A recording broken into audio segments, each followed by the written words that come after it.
includes a unique cannula design, which results in exceptional quality specimens. Using gentle but firm pressure, advance the needle tip through the periosteum into the cortex by rotating in an alternating clockwise, counterclockwise motion.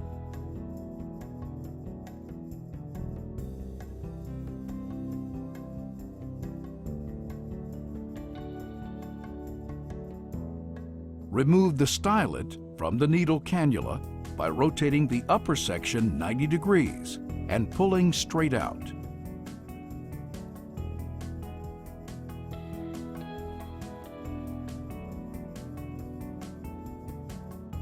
Continue advancing the needle cannula forward 2 to 3 centimeters while rotating in a clockwise, counterclockwise motion into the bone marrow.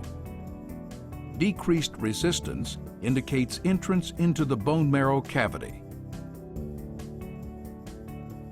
Insert the marked obturator probe without force to check the sample length in the needle lumen.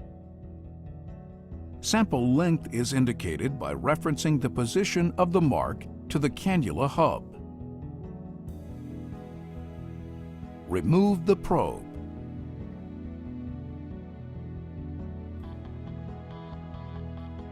Insert the T-Lok extraction cannula fully into the needle cannula.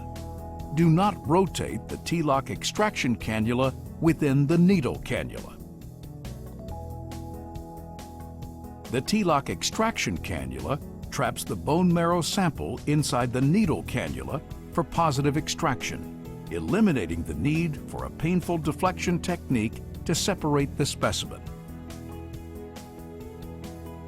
Rotate the needle cannula 360 degrees to separate the marrow specimen.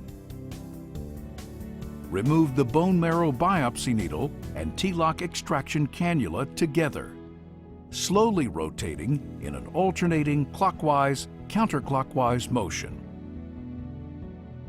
Remove the T-Lok extraction cannula from the bone marrow biopsy needle and expel the bone marrow specimen utilizing the marked probe. The T-Lok bone marrow biopsy needle provides a winning combination